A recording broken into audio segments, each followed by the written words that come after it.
por dhe vetë objektet, rumbi, dorat, objektet e tjera, tavolinat e tjera, nuk janë lëndë trupi ngurdh, që mund themi ne që është diçka objekt. Objekti që ne shohim trupi lënda është thjesht një grumbull grimcash, të cilat bashkëveprojnë me fusha magnetike dhe vetë grimcat funksionojnë me forca bërthamore brenda tyre.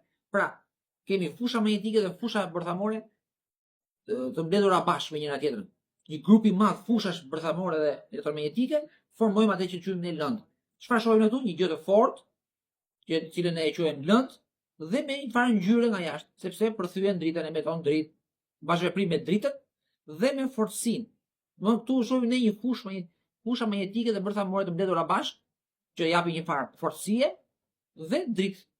Ne këtë quajmë lëndë. Lënda nuk është ajo koncepti i lëndës masës të çuditshme reale që mendonin njerëzit më përpara, por është thjesht një bashkim forcash, të cilat përthyen dhe dritën, energjinë. Lënda do shohësh që ke vetëm boshlik. Dhe praktikisht e gjithë lënda është boshlik. Thjesht hapësirë koha ndryshon kur kalon midis kësaj zone këtu. Dhe kur hapësirë koha ndryshon brenda kësaj zone, ne i themi asaj lëndë. Për shembull, protonet dhe neutronet formohen me nga 3 kuarke. Këto 3 kuarke kur janë ndodhen më vete të ndarë, to përbëjnë vetëm 1% të peshës së protonit.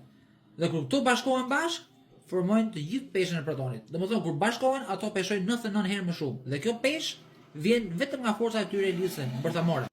Po është thjesht një forcë bërthamore, nuk është lëndë, nuk është në konceptin e masës trupit. Është forcë bërthamore. Këto bashkëveprojnë me molekulën tjetër me forca elektromagnetike, duke që forca bërthamore, forca elektromagnetike, të kështu formohet lënda.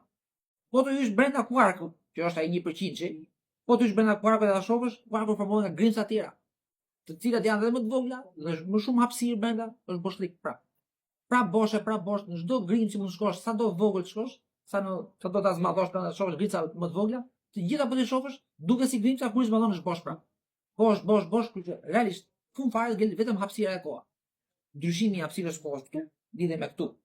Këtu ku hapësirë koha ecën më ngadalë, ato raportet e hapësirës kohë janë më ndryshe, jo normale, këtu themi ka lot, këtu themi ka boshlik. Po dhe këtu ku themi ne ka lot, ka pra boshlik. Thjesht hapësirë koha rrjedh ndryshe.